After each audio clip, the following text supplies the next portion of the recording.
그날은 누구에게나 온다. 매달 꼬박꼬박 들어오던 월급이 더 이상 입금되지 않는 날. 아침 9시에 맞춰 출근하던 습관은 어느새 사라지고 평일 낮에 정적이 낯설게 느껴진다. 정년퇴직이라는 단어는 한때 고생 끝에 찾아오는 평온함의 상징처럼 들렸지만 현실의 퇴직은 생각보다 훨씬 차가웠다. 예상보다 빠르게 찾아온 소득의 공백 앞에서 수많은 베이비 부머 세대는 당황하고 있다. 은퇴는 끝이 아니라 또 다른 전쟁의 시작이었다. 하루아침에 생계와 정체성, 그리고 사회적 역할까지 잃은 이들은 지금 노후의 늪이라 불리는 현실에 빠져 허우적거린다. 준비 없이 맞이한 퇴직은 자유가 아니라 생존의 시작이었다. 김선중 씨는 대기업에서 33년을 근무했다. 조직에서 중역까지 올랐던 그는 스스로를 회사 인생의 승자라 믿었다. 퇴직 후에는 제주도에 내려가 농막을 짓고 살겠다는 계획까지 세워두었고 실제로 몇 번 다녀오며 행복한 노후를 꿈꿨다. 그러나 현실은 달랐다. 막상 퇴직을 하고 보니 예상과는 전혀 다른 세계가 펼쳐졌다. 퇴직금 일부는 자녀 결혼 비용으로, 일부는 그동안 미뤄왔던 병원 진료와 차량 정비에 나갔고 남은 돈으로는 제주의 땅은커녕 수도권 근교의 전셋집도 감당하기 어려웠다. 국민연금만으로는 생활비는커녕 관리비와 보험료도 벅찼고 그는 다시 일자리를 찾아야 했다. 하지만 나이 60이 넘은 그에게 사회는 냉정했다. 면접 자리조차 주어지지 않았고 결국 그가 택한 일은 마트 주차장 관리였다.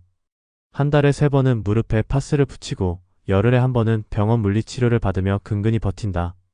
김 씨는 말한다. 월급이 끊기는 순간 삶도 멈추는 기분이었다고. 박영숙 씨는 공무원 출신이다. 30년 가까이 교직에서 근무했고 자부심도 있었다. 퇴직 당시 주변의 부러움도 한 몸에 받았다. 하지만 은퇴 후 그녀에게 닥친 건 뜻밖의 고독과 경제적 불안이었다. 그녀는 교사 시절처럼 규칙적인 생활을 유지하려 노력했지만 매달 나가는 고정비와 생각보다 적은 연금 수령액은 그녀를 불안하게 만들었다. 남편과 함께 노후를 즐기려 했던 계획은 남편의 지병 악화로 물거품이 되었고 병원비와 간병비로 퇴직금은 빠르게 소진됐다. 생활비를 줄이기 위해 아파트를 팔고 원룸으로 이사했지만 그곳에서의 생활은 생각보다 외롭고 단조로웠다. 그녀는 은퇴는 자유가 아니라 비용임을 몸소 느꼈다고 했다. 한때는 국민연금만으로도 충분하다고 믿었던 자신이 이제는 전단지 배포 아르바이트를 알아보고 있는 현실이 낯설기만 하다. 정강철 씨는 중소기업을 운영하다 58세에 문을 닫았다. 사업 실패 후 가세는 기울었고 남은 건 빚과 간신히 정리된 보증 문제뿐이었다. 그는 자영업자로서 국민연금 가입이 불규칙했던 탓에 연금 수령액도 기대 이하였다. 퇴직이 아니라 사실상 파산으로 느껴졌던 그의 은퇴는 말 그대로 하루하루 생존의 연속이다. 처음엔 배달 일을 시작했다. 이른 새벽부터 밤까지 오토바이를 타고 거리를 달렸지만 체력은 따라주지 않았다. 허리 디스크 판정을 받고 일을 그만둔 그는 지금은 구청의 일용직 공공근로를 하고 있다. 주 3일 반나절 근무에 받는 돈은 생활비에 턱없이 부족하지만 더 이상 선택지가 없다. 정 씨는 젊을 땐 퇴직하면 쉬면서 여행 다닐 줄 알았다. 그런데 이 나이에 매일 내일 일자리부터 고민한다며 씁쓸하게 웃었다. 이 세 사람의 이야기는 결코 예외가 아니다. 오히려 베이비 부머 세대가 겪고 있는 노후의 실상이다. 정년을 채우고 나면 평생 직장이라는 단어 뒤에 따라올 여유와 보상을 기대했지만 막상 퇴직 후 삶은 상상보다 훨씬 더 가파른 내리막이었다. 특히 이들은 자녀 교육과 결혼, 부동산 투자 실패, 가족 건강 문제 등 다양한 이유로 자산을 축적하지 못했고 연금이나 복지 체계만으로는 부족한 상황에 놓여 있다. 무엇보다 이들에게 공통된 감정은 상실감이다. 정체성과 역할, 소득과 사회적 연결망을 동시에 잃은 이후의 삶은 그 어느 때보다 낯설고 두렵다. 그리고 그 공백은 스스로를 사회의 주변인으로 밀어내는 감정으로 이어진다. 한국 사회는 지금 빠르게 고령화되고 있다. 베이비 부머의 퇴장은 단지 개인의 문제가 아니라 사회 전체가 감당해야 할 구조적 문제이기도 하다. 그러나 그들을 위한 시스템은 여전히 부족하고 현실은 여전히 냉혹하다. 이들이 노후의 늪에서 빠져나오려면 무엇보다 체계적인 재취업 교육과 맞춤형 소득 보완 정책이 필요하다. 단순히 일할 기회를 늘리자는 구호가 아니라 이들이 할 수 있는 일, 감당할 수 있는 노동의 형태를 고민한 맞춤형 대안이 절실하다. 동시에 사회적 인식의 변화도 필요하다. 은퇴자는 쓸모없는 인력이 아니라 여전히 역할이 필요한 시민이며 공동체의 일부다. 이들이 존엄한 노후를 누릴 수 있도록 돕는 것은 우리 모두가 언젠가 마주할 미래를 준비하는 일이다.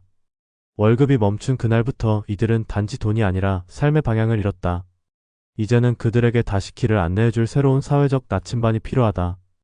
그래야만 이들이 빠진 노후의 늪이 다음 세대에겐 다리가 되고 이정표가 될 수 있다. 퇴직 이후의 삶이 이렇게까지 버거울 줄은 아무도 몰랐을 겁니다. 하루아침에 모든 루틴이 무너지고 소득이 끊기면서 생기는 정서적 공백은 단순한 우울이나 허무함 이상의 무게로 다가옵니다. 특히 베이비 부머 세대에게 이 충격은 훨씬 더 깊습니다. 이들은 산업화의 중심에서 밤낮 없이 일하며 가족과 회사를 위해 헌신했고 직장에서의 위치가 곧 자신의 존재이자 가치였습니다. 그런데 그들이 떠난 이후 사회는 그들에게 등 돌렸고 국가 시스템은 여전히 이들을 포용할 준비가 되어 있지 않습니다. 그렇다면 지금 필요한 건 무엇일까요? 퇴직한 이들이 다시 삶의 주도권을 갖고 설 수 있도록 돕는 구조적이고 실질적인 대안입니다. 먼저 우리는 퇴직자에게 새로운 노동의 기회를 제공하는 방식부터 바꿔야 합니다. 흔히 말하는 노인 일자리라는 말이 있습니다. 시급이 낮고 단순 반복 업무에 체력적 부담이 큰 그런 일자리들 말이죠. 물론 그것조차 없는 이들에게는 고마운 기회일 수 있습니다. 그러나 그것만으로는 퇴직자들의 삶을 지속 가능하게 만들 수 없습니다. 중요한 건 적합한 일자리입니다. 경력을 살릴 수 있는 자리, 교육을 통해 재정비된 기술을 적용할 수 있는 환경, 그리고 무엇보다 존중받는 노동의 형태여야 합니다. 인공지능과 자동화가 일반화되는 시대에 오히려 사람의 경험과 판단력이 더 필요한 영역들이 있습니다. 가령 고령자의 상담, 돌봄 코디네이터, 지역 커뮤니티 프로그램 운영 같은 영역에서 이들의 경험은 단순한 경력 이상으로 가치가 있습니다. 문제는 이들을 해당 영역으로 연결해줄 시스템이 부재하다는 데 있습니다. 두 번째는 금융과 관련된 실질적인 조치입니다. 우리 사회는 연금이라는 제도를 두고 있지만 과연 그것이 실제 노후 생활을 유지하기에 충분한 수준인지 냉정히 살펴봐야 합니다. 특히 자영업자나 경력 단절을 겪은 이들, 혹은 퇴직 전 수입이 일정하지 않았던 이들은 국민연금 외에는 거의 마땅한 소득원이 없는 경우가 많습니다. 이런 분들에게 금융적인 가이드가 절실합니다. 단순히 연금 수령 시기를 조정하라는 차원의 이야기가 아닙니다. 연금 외 소득을 어떻게 확보할 수 있을지, 적은 자산이라도 어떻게 운용하면 안정적인 수익을 낼 수 있을지, 그런 현실적인 재무 컨설팅이 필요합니다. 또 퇴직 후 빈틈없는 지출 관리 역시 중요한데 이 또한 체계적인 교육이나 컨설팅이 병행돼야 합니다. 은퇴 후 금융 무지를 방치한다는 건 삶 전체를 무방비로 노는 것과 같기 때문입니다. 세 번째는 정서적 안전망입니다. 의외로 간과되지만 가장 근본적인 요소이기도 합니다. 퇴직자들이 느끼는 가장 큰 감정은 외로움과 상실입니다. 하루의 리듬이 사라지고 사람들과의 연결이 끊기고 자녀조차 바쁜 일상에 치여 부모를 자주 찾지 않는 현실은 퇴직자들을 점점 고립시킵니다. 그래서 우리는 이들의 정체성과 역할을 다시 회복할 수 있는 장치를 마련해야 합니다. 예를 들어 지역사회에서 퇴직자의 재능을 공유하는 프로그램, 퇴직 후에도 참여할 수 있는 사회적 활동이나 봉사 기회, 그리고 또래와 함께 모여 이야기하고 서로의 삶을 격려할 수 있는 커뮤니티 공간이 필요합니다. 단순한 경로당이나 복지관이 아니라 스스로 무언가를 기획하고 주도할 수 있는 참여형 플랫폼 말입니다. 나이 듦을 부정하거나 감추는 게 아니라 나이 들수록 더 많은 이야기를 만들고 나눌 수 있는 환경이 중요합니다. 지금 이 순간에도 수많은 중장년과 노년층이 다음 달 고지서와 통장 잔고를 들여다보며 한숨을 쉬고 있습니다. 우리는 그들의 불안에 공감하면서도 실제적이고 실행 가능한 해답을 주지 못하고 있습니다.